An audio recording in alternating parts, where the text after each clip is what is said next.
그리스도 안에서 사랑하는 형제 자매 여러분, 우리는 이제 다음 주에 그렇게 기다리던 성찬 예식을 거행할 것입니다.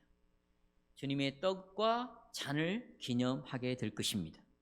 우리는 주의 성찬을 기념할 때마다 성찬 예식서에 보면 우리의 마음을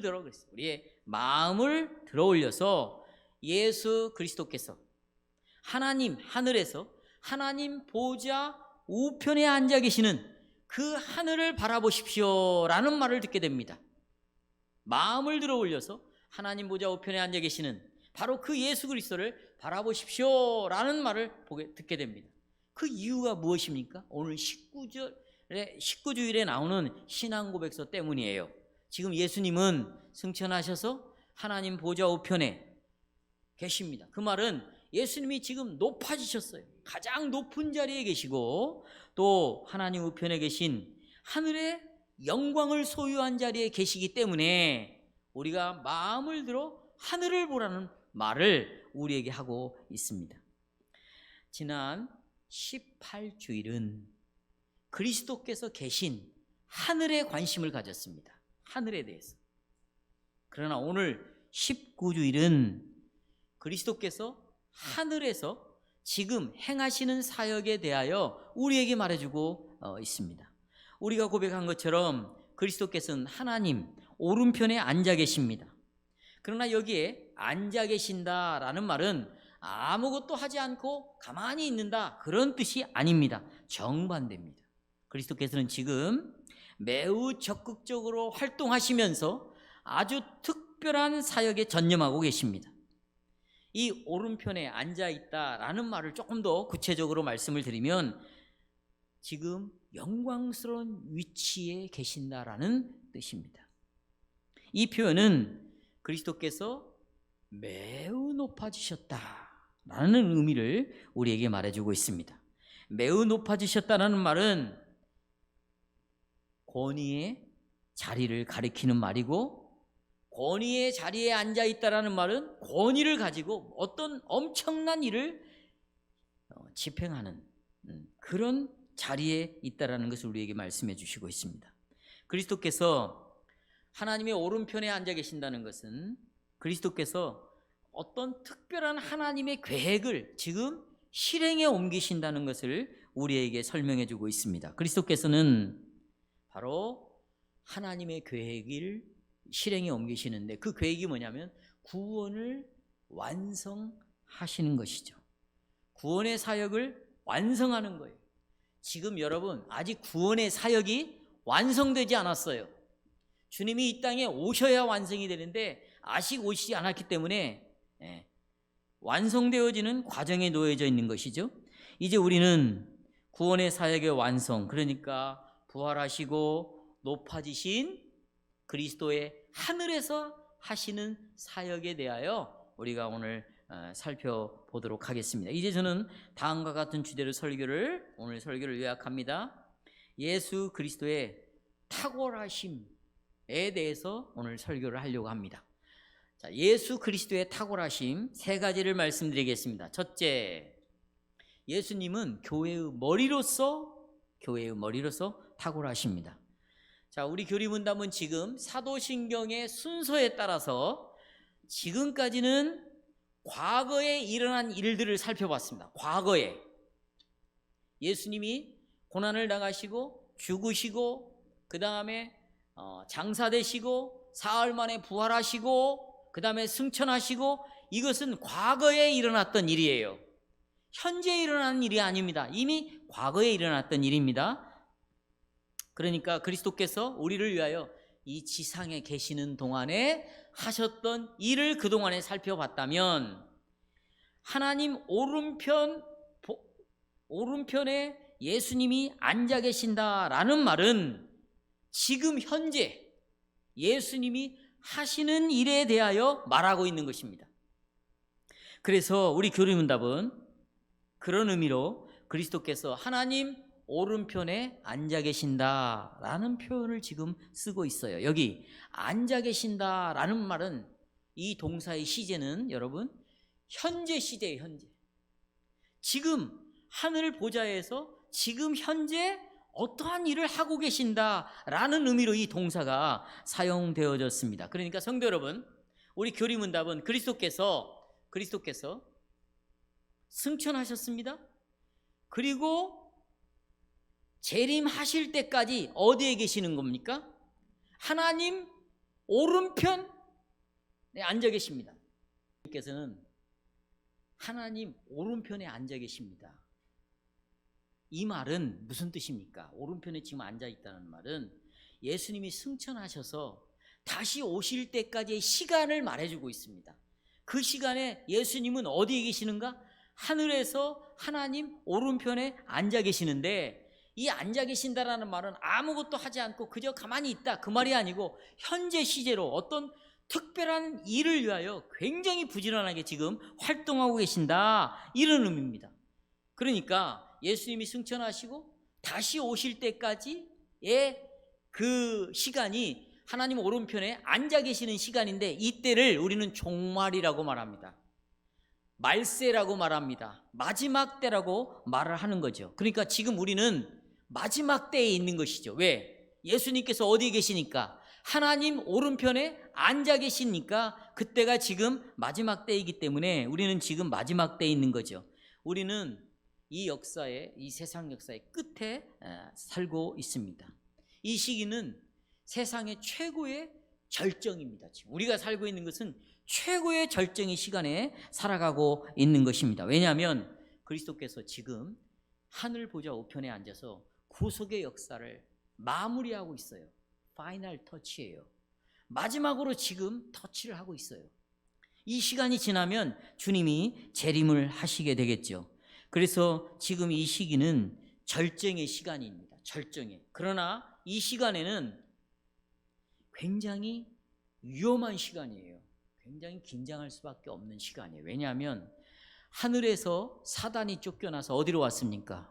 이 땅으로 지금 왔습니다. 언제 쫓겨났냐면 예수님이 승천하시고 보좌 우편에 앉는 순간 하늘로부터 사단은 이곳으로 쫓겨난 거예요. 그래서 여자를 죽이려고 하고 있다. 그 여자가 뭐냐? 예수님의 신부인 교회를 죽이려고 마지막 힘을 쏟아서 핍박을 하고 있는 시기가 바로 이 시기이기 때문에 굉장히 위험한 시간이고 긴장할 수밖에 없는 시간이고, 이 사이에 어떤 일이 일어날 것인가 우리는 정말로 졸지 아니하고 깨어서 기름 준비한 신부처럼 그렇게 준비하지 않으면 안 되는 시간 속에 우리가 살아가고 있습니다. 하지만 이런 시기에, 위험한 시기, 정말 긴장할 수밖에 없는 시기, 정말 그리스도인들이 핍박을 당하고 고통을 당하고 예수 믿기 가장 어려운 시기, 그러나 마지막 종점을 향하여 달려가는 이 시기 속에 설교의 오늘 제목처럼 예수 그리스도는 으뜸이시다, 가장 탁월하신 분이다 라는 이 말은 우리에게 정말 힘이 되고 위로가 되는 말씀이 아닐 수 없습니다. 자, 그렇다면 여러분, 이 탁월하다라는 의미를 좀 생각해 볼 때, 탁월이라는 말은 으뜸 간다, 또 제일 또 가장 중요한 이런 뜻을 가지고 있습니다. 그러니까 가장 탁월한 사람은, 으뜸인 사람은 어떤 환경과 형편 속에서도 최고의 위치를 가진 사람이죠. 그래서 이 단어는 정확하게 신앙 고백에서 어떻게 표현하고 있냐면 으뜸, 탁월함, 최고를 하나님 오른편에 앉아 계신다라는 말로 표현하고 있어요. 우리가 살고 있는 마지막 내내에 예수님은 하나님 오른편에 앉아 계셔서 으뜸의 자리에 앉아 계시고 최고의 자리에 앉아 계시고 가장 위대한, 가장 높은 자리에 앉아 계셔서 초월적인 능력으로 지금 마지막 종말을 향하여 하나님의 구원을 완성해 가고 있다. 이것이 여러분과 저에게 얼마나 위로가 되며 격려가 되며, 그리고 정말 힘들고 어려운 시대 속에 얼마나 우리로 하여금 정말로 힘을 주는 말씀인지 모르겠습니다. 사랑하는 여러분, 그리스도께서는 모든 것 가운데서 가장 탁월하시다는 거예요. 한번 따라서 해볼까요? 탁월하심. 자, 골로새서 1장 18절을 보시겠습니다. 골로새서 1장 18절. 그는 몸인 교회의 머리라. 몸인 교회의 머리라. 그가 근본이시요 죽은 자들 가운데서 먼저 나신 이시니 이는 친히 밑줄 치십시오. 만물의 뭐가 된다. 그렇죠. 여러분, 여기 만물의 으뜸이라고 할 때 이 말은 탁월하다라는 말하고 똑같은 단어입니다. 으뜸이 된다는 말은 중심적이고 핵심적인 위치를 가진다는 것을 의미합니다. 이 말은 가장 중심적이고 가장 높은 자리에서 영광과 권세를 가지고 말이죠, 모든 다른 것들 위에 있다는 것입니다. 위에 있어요. 그러니까 모든 만물은 가장 높은 자리에 예수님이 계시니까 모든 만물은 그리스도께 복종해야 되고 모든 사람들은 이 그리스도 앞에 경배를 드려야 하는 것이죠. 따라서 우리는 여러분 먼저 세상을 생각하지 말고 먼저 우리 자신이 속한 교회를 생각해야 합니다. 왜냐하면 예수님이 탁월하시다, 예수님이 으뜸이시다, 이것을 가장 정확하게, 가장 분명하게 체험할 수 있는 곳이 어디냐? 교회 안에서 예수님의 머리 되심, 예수님의 으뜸, 예수님의 탁월을 우리가 인식할 수 있기 때문에 세상 속에서 예수님의 탁월함, 으뜸을 보려고 하지 말고 먼저 어디 안에서 확인해야 된다? 교회 안에서 확인을 해야 된다. 그래서 여러분, 놀라운 것은 오늘 주일 오신문답을 보세요. 오신문답, 거기 이 말씀이 있습니다. 그리스도께서 하늘로 올라가시어 그곳에서, 하늘로 올라가셨습니다. 하나님 보좌 우편에 앉으셨죠. 그곳에서 뭘로? 교회의 머리로서 누구를 나타냈습니까? 당신 자신을 나타내신다. 그러니까 성도 여러분, 그리스도께서 하늘에서 당신 자신을 나타내는 첫 번째가 뭐냐? 첫 번째가 교회 안에서 으뜸임을 나타냈습니다. 교회 안에서 탁월하신 분임을 나타냈습니다. 한마디로 교회 안에서 교회의 머리가 되었다, 이 말씀입니다. 골로새 1장 18절에 사도 바울은 그래서 그의 몸인 교회의 머리라 그랬습니다. 여러분, 머리는 몸을 위하여 말하는 사람이에요. 그래서 여러분들이 여러분의 몸 중에 가장 신경 쓰는 곳이 어딘지 아세요? 머리예요. 머리를 가장 신경 써요. 헤어스타일. 왜요? 이 머리는 몸을 말해주는 거예요. 몸을. 그리고 보세요, 머리는 몸을 대표하는 거예요. 머리에서 모든 생각이 이루어집니다. 뭐 다 그리고 몸이 움직이게 하는 것이죠. 그래서 우리는 하늘에서요, 그리스도 외에 여러분과 저를 대변해 줄 수 있는 사람은 그리스도 외에 있다 없다? 아무도 없습니다. 아무도 없습니다. 그리스도만이 하늘에서 하나님께 교회에 대하여 말할 수 있는 권리를 갖고 있어요. 권한을. 여러분과 저에 대하여 하늘에서 하나님께 말할 수 있는 권한을 갖고 있는 것은 누구밖에 없어요? 예수님밖에 없는 것입니다. 동시에 머리는 몸을 책임집니다. 그리고 몸을 다스립니다. 그렇다면 그리스도만이 몸을 다스릴 권리가 있습니다. 따라서 여러분, 그리스도는 기억하셔야 됩니다. 가장 먼저 우선적으로 교회 안에서 탁월하시다, 교회 안에서 으뜸이시다, 다른 말로 교회의 머리이시다. 이 사실은 마지막 때를 살아가는 교회에게 가장 중요합니다. 교회의 몸인 지체인 여러분과 나에게 가장 중요한 것이 뭐냐? 교회 안에서 으뜸이신 그리스도, 교회의 머리이신 그리스도다. 이것이 우리에게 중요합니다. 그렇다면 여러분, 오직 여러분과 저, 이 교회에서 모든 것을 결정하는 한 목자가 있고, 모든 것을 결정하는 한 장로가 있고, 모든 것을 결정하는 한 집사가 있는데, 이분은 누구십니까? 누구시죠? 그리스도이십니다. 따라서 이 그리스도는 교회 안에서 절대적인 권위를 가지고 있습니다.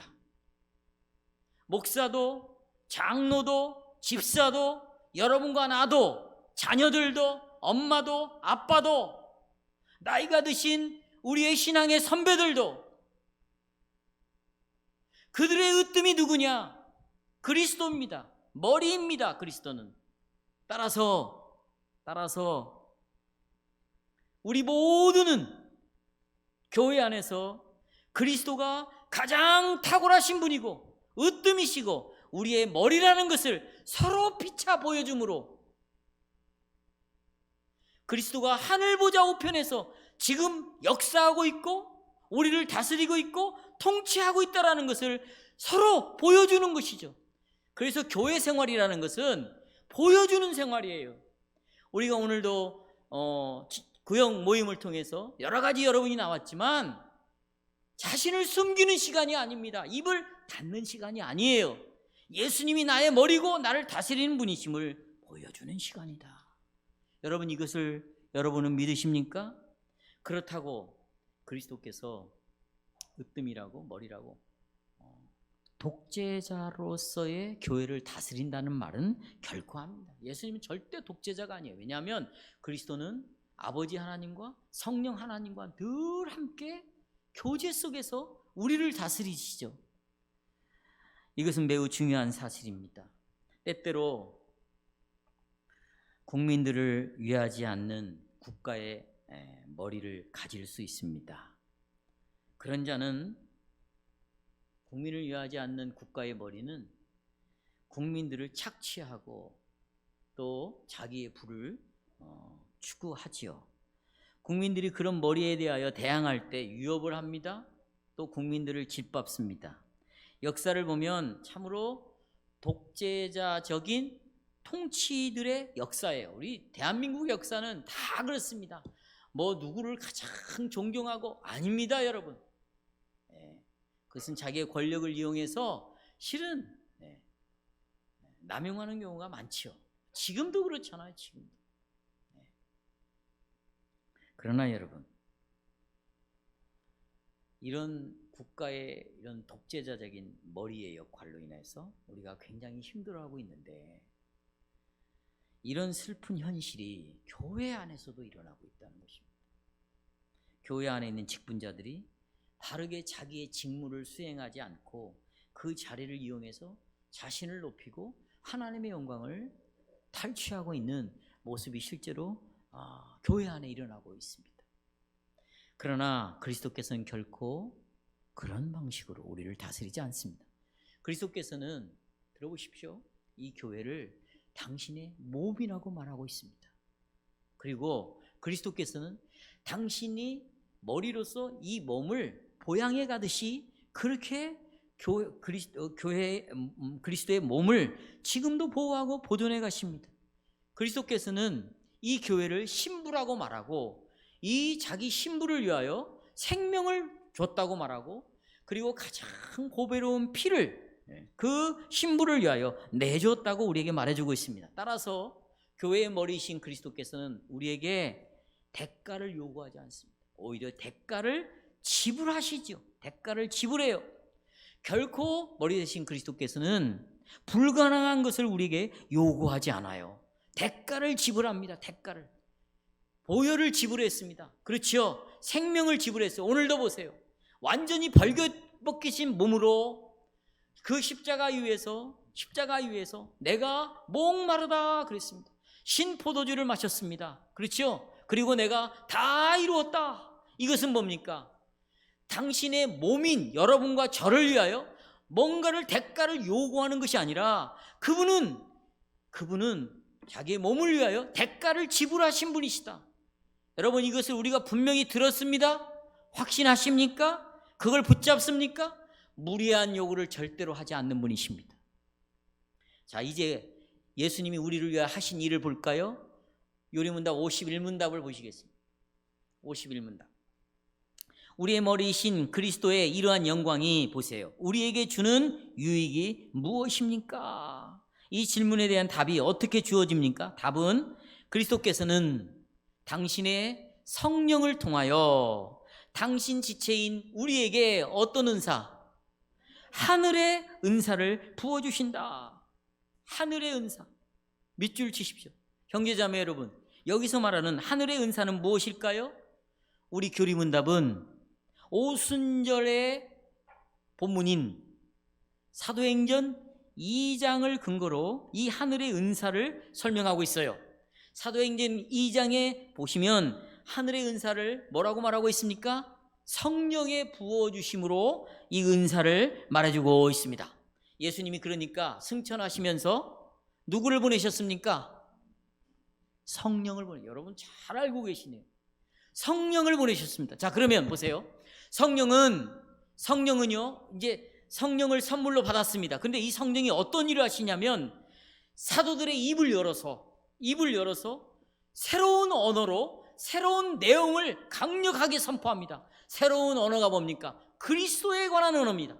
새로운 내용이 뭡니까? 그리스도의 죽으심과 부활을 강력하게 선포를 하는 거예요.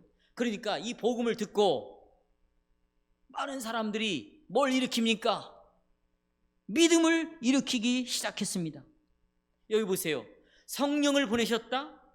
그 성령이 복음 설교를 통하여 믿음을 일으켰다. 이것은 영생을 결정하는 것들이에요. 여러분, 우리가 구원을 결정하는데 성령이 필요하고, 그 다음에 복음 선포가 말씀이 필요하고, 그 말씀을 통하여 믿음이 일어나는 것이 필요하고, 회개하는 것이 필요하고, 믿음이 합당한 열매를 맺는 것이 다 구원과 관련되어 있는 것들이죠. 그렇죠? 이것은 구원을 결정짓는 것이고 하나님의 은혜입니다. 그리스도께서는 바로 이런 모든 은사를 교회의 풍성히 이런 유익들을 우리에게 주신 분이십니다. 또 우리 교리분답은 또 주신 은사가 있는데 에베소서 4장을 언급하고 있어요. 자, 보십시오. 여러분, 에베소서 4장에서 나오는 내용은 시편 68편에 관한 이야기를 하고 있습니다. 오늘 보세요. 예수님이 신포도주를 마신다. 그 다음에 스폰지에다가 신포도주를 적셔서 우슬초에 매달아 가지고 예수님 입에 댔다. 이런 내용들, 그 다음에 목마르다 하는 이런 내용을 다 이루었다는 내용들이 어디에 나오냐면 시편 69편에 나오는 내용들입니다. 그런데 하나님께서 예수님께서 승천하시면서 우리에게 보좌 우편에서 선물을 주시는데 성령을 보내주셔서 첫째, 두 번째는 에베소 4장을 통해서 뭘 보내주셨냐면 또 다른 선물을 주셨는데 이게 직분자들이라는 것입니다. 목사와 여기 보시면 사도들과 선지자들과 복음전자들과 전도자들과 목사와 교사들을 이런 직분자를 주셨는데 이게 지금 시편 68편에서 나오는 내용입니다. 여러분 잘 아시죠? 68편의 내용은 이런 내용입니다. 다윗이 블레셋에 의하여 법궤, 언약궤가 빼앗겼습니다. 그런데 하나님의 능력과 은혜로 이 언약궤를 다시 되찾게 되었습니다. 그래서 블레셋으로부터 이제 예루살렘으로 이동하는데 블레셋은 지형적으로 낮은 곳이에요. 낮은 곳. 그리고 예루살렘은 높은 곳에 있습니다. 해발 800-900m에 있어요. 그러니까 낮은 곳에서부터 높은 곳으로 이 법궤를 지금 이동하는데 다윗이 너무너무 기뻐서 춤을 추잖아요. 그리고는 이 백성들에게 여기가 중요해요. 선물로, 은사로 선물로 뭘 주냐면 먹을 것을 나눠줍니다. 이것을 그대로 사도 바울이 에베소 4장에서 가져다가 쓰는 거예요. 예수님께서 이 땅에 오셨는데 그게 낮은 곳이었다는 것입니다. 죄로 오염된 곳이죠. 낮은 곳. 그렇죠? 사람이 육신이 되어 우리 가운데 거에 낮아지셔서. 그런데 이 낮은 곳에 있는 예수님이 이제 보세요. 높은 곳으로 올라가는 거예요. 어디로?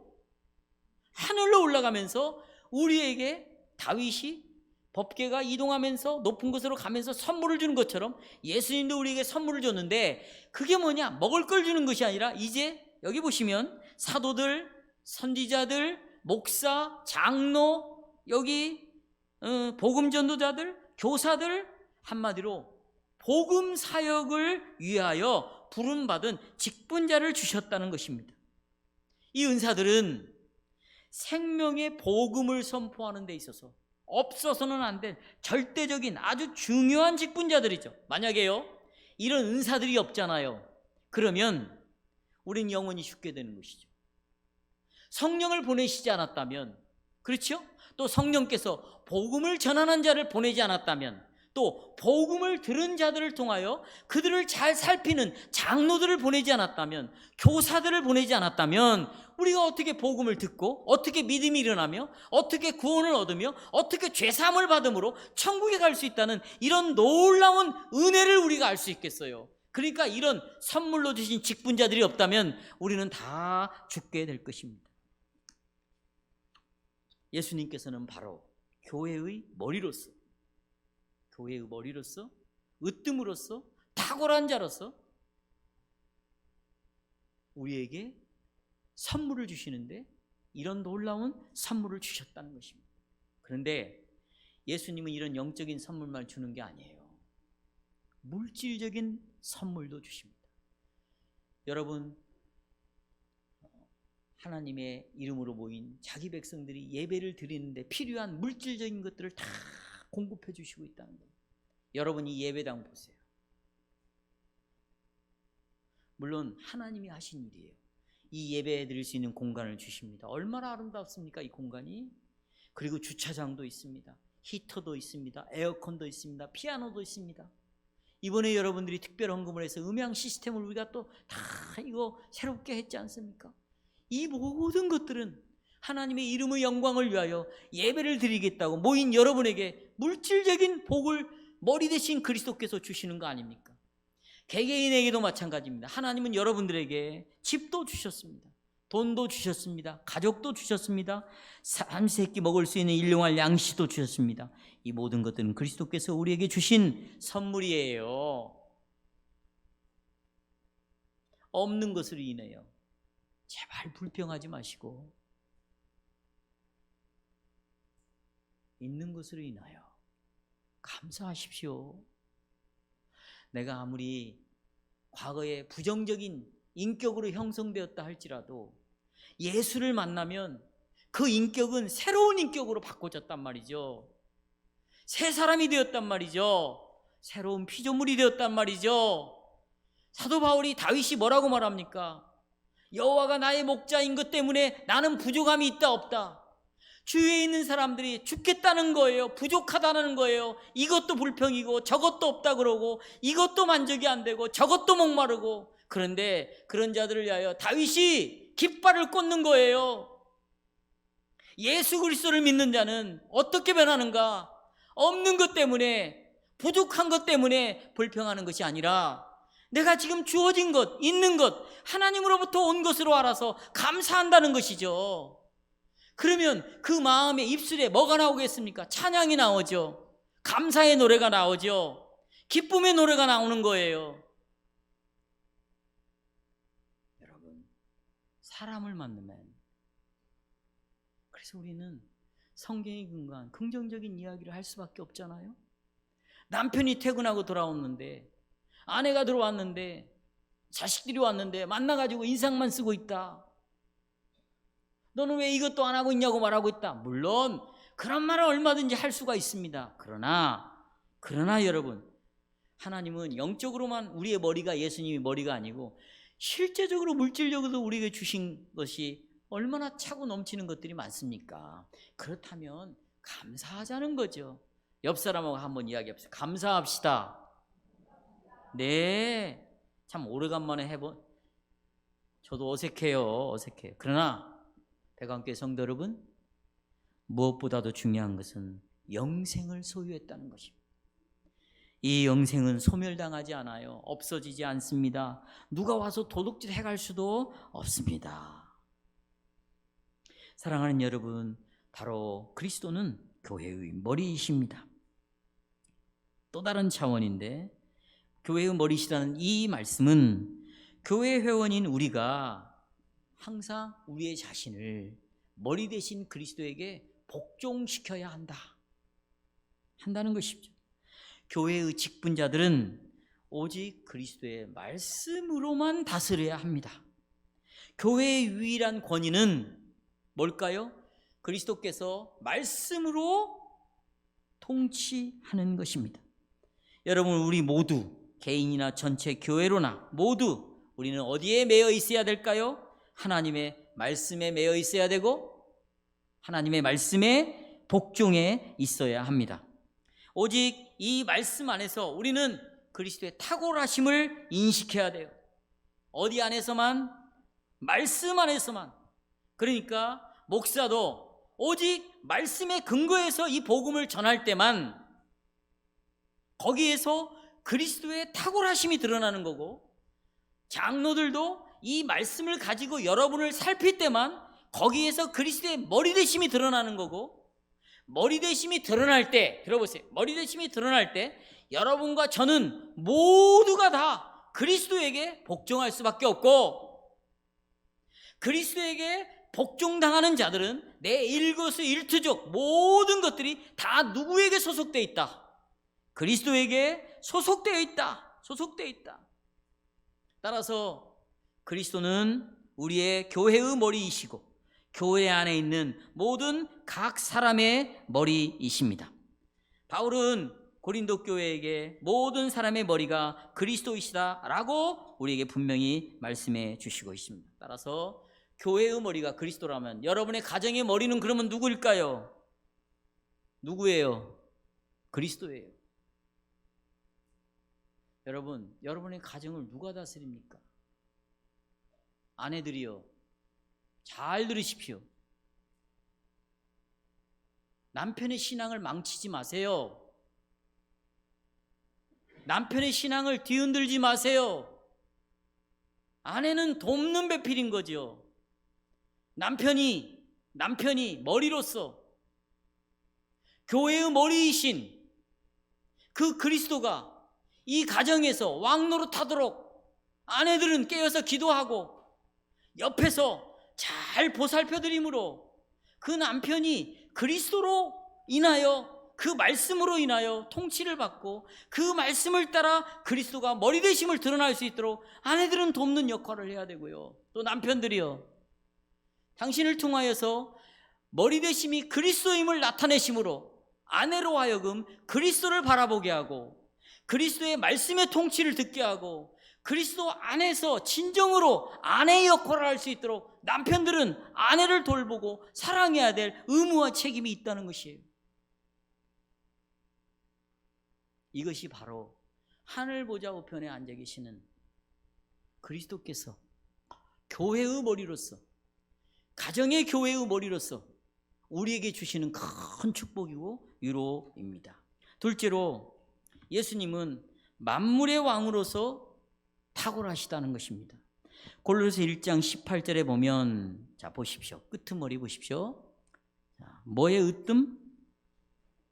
만물의 으뜸입니다. 이 말씀은 이거 오해해야 합니다. 이거 여호와 증인이나 이런 사람들은 이 본문 갖고 이제 이렇게 해석해요. 만물의 으뜸, 만물의 처음이니까 피조물 가운데서 가장 먼저 만들어진 작품이 바로 예수라는 거죠. 그래서 예수는 하나님이 아니고 피조물이라는 것입니다. 그러나 그런 말이 아니죠.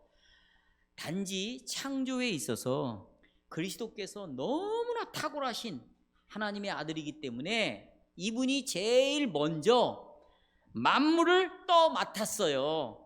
그런 의미에서 만물의 으뜸이라면, 만물을 어떻게 했다고요? 맡았어요. 만물을 책임지고 이 만물을 관리하고 만물 속에서 역사하는 분이 누구냐? 그리스도예요. 그래서 만물의 으뜸인 것이죠. 이 내용이 어디에 나옵니까? 시편 2편 그리고 110편에 나와요. 오늘도 제가 오전에 시편 찬송을 왜 불러야 되는가를 말씀드렸지만, 여러분, 시편에는 그리스도로 꽉 차 있습니다. 시편을 열면 그리스도의, 예수의 구원의 복음이 철철 강물처럼 흘러넘치고요. 그리고 이 은혜를 입은 자들이 어떻게 살아야 할 것인가, 시편에 가득 들어있습니다. 우리는 이런 신앙 고백을 갖고 찬송을 부르는 거고, 동일한 신앙이 우리 자녀들에게도 같은 신앙 고백을 나누면서 시편 찬송을 부르도록 해야 하는 것이죠. 그렇죠? 시편 2편 110편에 보면 하나님 오른편에 하나님의 아들이 앉아 계시고 그분이 만물을 다스리시고 그 다음에 원수들을 파멸시키는 분이시다. 그래서 그리스도께서는 창조물의 왕으로서 탁월하시다 그랬어요. 자, 성도 여러분, 지금 저는 첫 번째 요점에서요, 그리스도는 교회의 머리로서 탁월하다 그랬어요. 근데 두 번째 요점은 뭐냐면 만물의 뭘로? 왕으로서 탁월하시다. 그런데 교회의 머리로서 탁월하신 것과 이 세상 만물을 다스리는 자로서 탁월하심은 밀접한 관련이 되어 있다라는 것입니다. 그래서 오십문답에서 다음과 같은 형식으로 이 관계를 다루고 있는데요, 보십시오. 오십문답. 교회의 머리이신 그분을 통해서 하나님께서는 뭘 다스립니까? 만물을 다스리십니다 라고 이렇게 표현하고 있습니다. 자, 보셔요. 그리스도께서는 교회의 머리로서 하나님의 이름으로 세상을 다스립니다.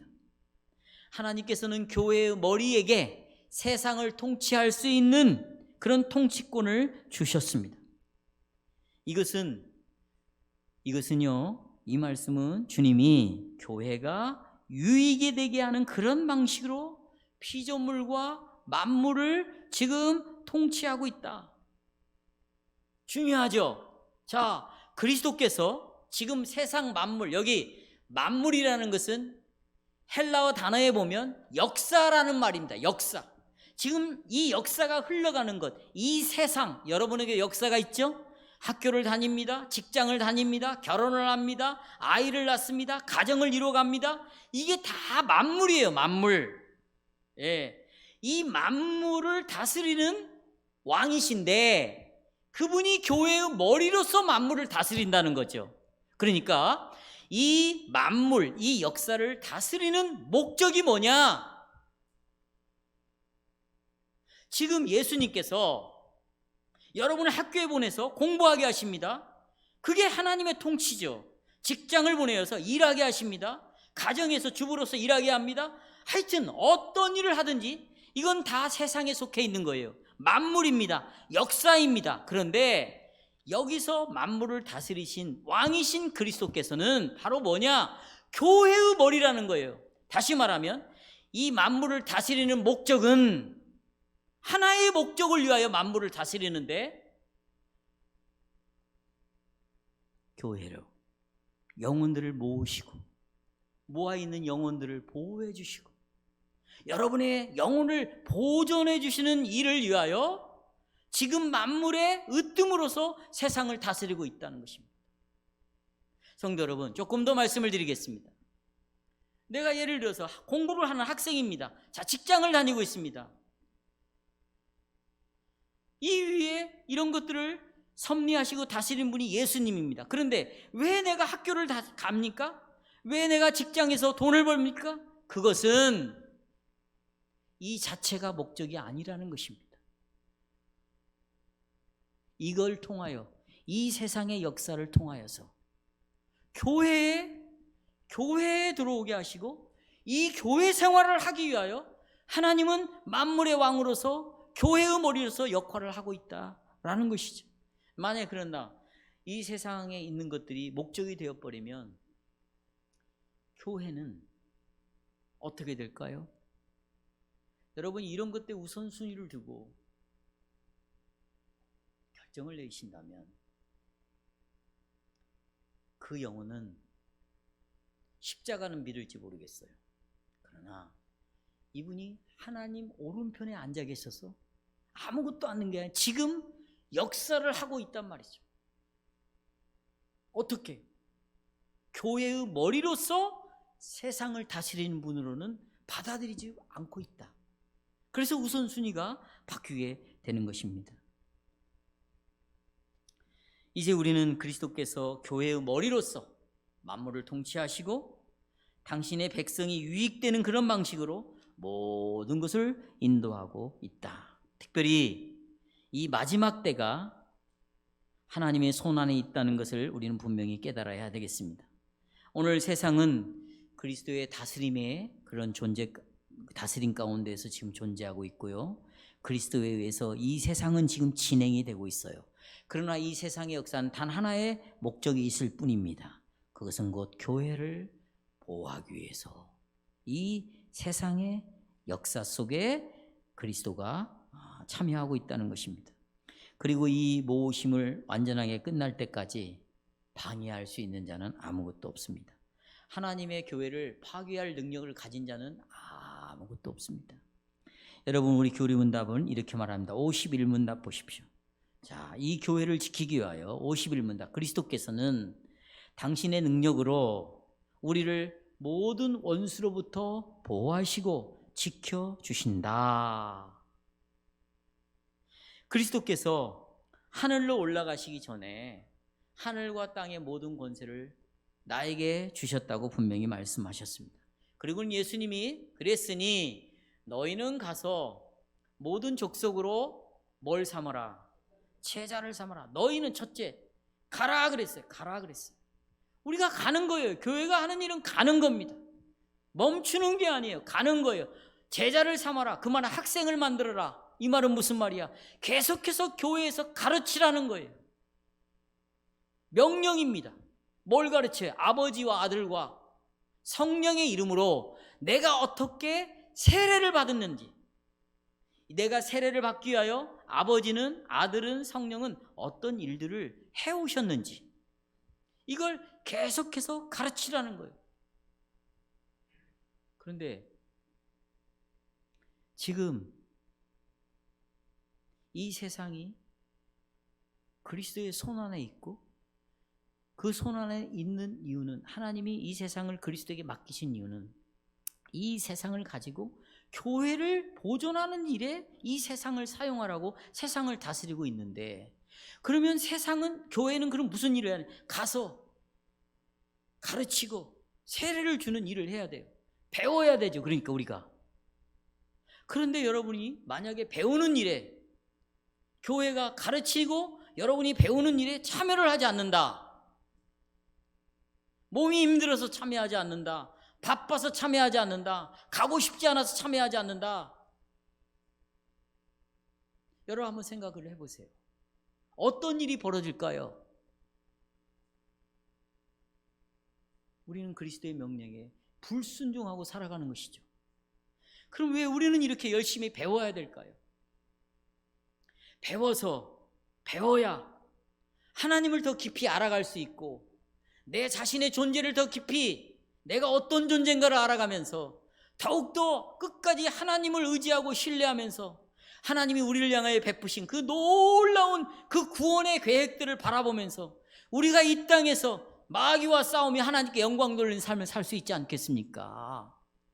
그러니 여러분, 힘들어도 배워야 되고요, 바빠도 배워야 되고요, 나오고 싶지 않아도 명령이기 때문에 감정을 따라 살아가는 것이 아니라 믿음으로 이 자리에 나와서 열심히 여러분이 배우시기를 주님의 이름으로 부탁합니다. 네. 세 번째, 만물의 으뜸에 대해서 말씀을 드렸습니다. 그리고 그 만물의 왕이신 그리스도와 교회의 머리이신 그리스도가 어떤 관계를 맺고 있는가를 말씀을 드렸습니다. 셋째, 모든 사람의 심판주로 탁월하시다라는 것입니다. 이제 예수님께서는 산 사람과 죽은 사람을 심판하러 오시는 분이죠. 그렇죠? 그렇게 되면 이제 심판하러 오시면 발가벗은 것처럼 다 드러나요. 우리의 죄와 비참함이 다 드러나게 되어 있습니다. 그러나 여러분, 그리스도께서 심판주라는 그 사실은 우리를요 다르게 만들어 버리는 거예요. 다르게. 어떻게 만드냐? 우리를 교리문답에 보면 유로하신다. 여러분, 그리스도는 분명히 심판주입니다. 그러나 우리에게는 심판주가 아니에요. 우리에게는 구원주입니다. 구원주예요. 하나님의 자녀들은, 우리는요, 하나님의 자녀인 여러분과 저는 예수님이 십자가에서 오늘도 봤지만 내 대신에 당한 일을 다 알고 있습니다. 우리 알고 있어요? 모르고 있어요? 다 압니다. 예수님이 우리를 위하여 저주와 심판을 받았다. 다 알고 있어요. 또요, 하나님은요, 우리가 다 하나님의 앞에서 죄인으로 정죄받았다는 걸 다 알고 있어요. 자, 우리는 우리를 대신해서 저주를 진노를 받으신 그 예수님을 알고 있고요, 그 예수님은 우리가 죄인이라는 걸 알고 있어요. 그러나 그러나 문제가 되지 않는 것은 그분이 우리를 대신해서 저주를 받은 것 때문에 우리는 심판을 받는 자가 아니라 구원을 받을 자이다. 할렐루야. 우리가 정죄를 받았지만 거기에서 구원함을 입었기 때문에 우리는 예수님이 다시 오시는 것이 두려움의 시간이 아니고 심판의 시간도 아니고 공포의 시간이 아니라 위로를 받는 시간이고, 아멘 주 예수여 오시옵소서, 어서 오시옵소서 라고 주님을 기다리며 찬양하는 자들로 우리가 다 바뀌어졌다. 따라서 여러분, 산자와 죽은 자를 심판하시는 예수님을 간절히 기다립시다. 아멘. 말씀을 맺겠습니다. 우리는 그리스도께서 당신의 교회를 모아서 보호하고 지키기 위하여서 만물의 왕으로 이 세상을 지금 다스리고 있다는 걸 우리는 믿습니다. 또 믿음으로 우리는 모든 사람들을 심판하러 오실 심판주를 우리의 구원자로, 우리의 영원한 죄짓기를 끝내고 영원한 생명의 문으로 들어가게 하는 놀라운 은혜의 주님으로 우리는 간절히 기다립니다. 이런 예수 그리스도 앞에 영광을 돌리시기를 주님의 이름으로 축복합니다.